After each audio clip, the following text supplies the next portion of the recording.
cómo se convirtió el ejército sirio en una poderosa máquina de guerra. Al cabo de 5 meses de golpes aéreos garantizados por los 70 aviones rusos desplegados en Siria, numerosos analistas militares se preguntan por qué el ejército árabe sirio solo había podido recuperar anteriormente una pequeña parte del territorio ocupado por los yihadistas. Esos expertos establecen una comparación totalmente inadecuada con el ejército de Estados Unidos, que logró ocupar Irak en 42 días, 1.800 aviones y 380.000 soldados. La dificultad desde el principio. Durante los 5 años de guerra en Siria, entre 100.000 y 250.000 mercenarios terroristas, reclutados y armados por Arabia Saudí, Qatar, Estados Unidos y Turquía, penetraron en territorio sirio a través de las fronteras de ese país con Turquía, Jordania e Israel. Esos mercenarios abrieron varios frentes, obligando las unidades del ejército árabe sirio a dispersarse en pequeños grupos a través del país. En una primera fase, la acción de los terroristas consistió en la realización de ataques por sorpresa contra instalaciones del ejército árabe sirio y de la policía.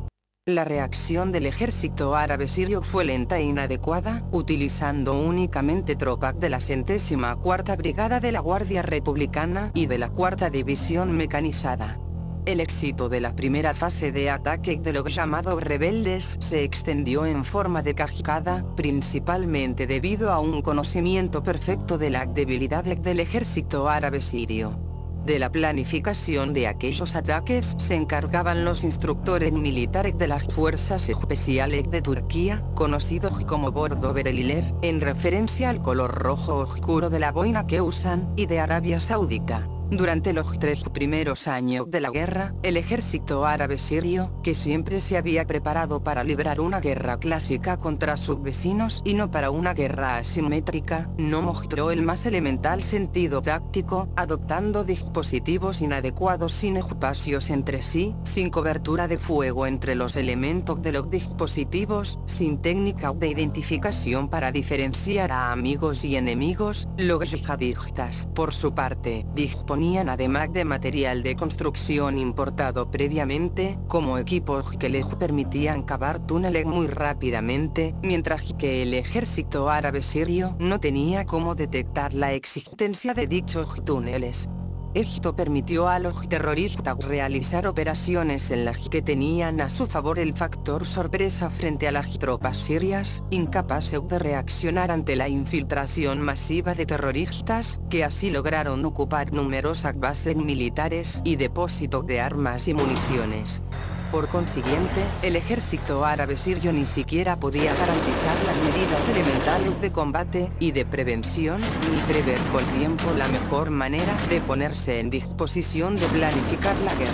Los aviones de reconocimiento sin piloto drones Shahed 129, proporcionados por Irán, permitieron mejorar los procedimientos tácticos de los grupos de asalto del ejército árabe sirio, así como su uso exitoso, dando como resultado la realización de maniobras muy rápidas. Rusia respaldó al gobierno sirio desde el primer momento, tanto política como diplomáticamente, con esporádicos envíos de armas y concursos de formación. Pero, en el otoño de 2015, la ayuda rusa pasó a ser una ayuda a la carta, aumentando además de manera exponencial. El ejército árabe sirio rápidamente se puso al día en el uso del nuevo armamento. En este momento ha llegado a su fin el periodo durante el cual el ejército árabe sirio sacrificaba territorio y se limitaba exclusivamente a proteger su población civil frente a los yihadistas. Armamento individual y equipamiento de protección. En un primer tiempo, el ejército árabe sirio estaba equipado solamente con cascos chinos QGF-02. Algunos soldados de la Guardia Republicana y de las Fuerzas Especiales disponían de chalecos blindados Tadba 7. El armamento individual se componía de fusiles automáticos AK-47 o de su variante china del tipo 56. La ausencia de aparatos de visión nocturna y de prismáticos con sistemas de intensificación de la luz residual constituyó una grave limitación. Aunque Siria había optado en 2005 por un proyecto de equipamiento individual moderno, el proyecto ruso conocido como Soldado del Futuro, en el momento del inicio de la guerra civil dicho equipamiento no había sido adquirido, debido al embargo impuesto como consecuencia de la sospecha de que Siria podía haber organizado el asesinato de Rafik Hariri, ex primer ministro del Líbano. Este equipamiento individual incluye un dispositivo de observación nocturna Baigly 6 y el fusil de asalto AK-74M.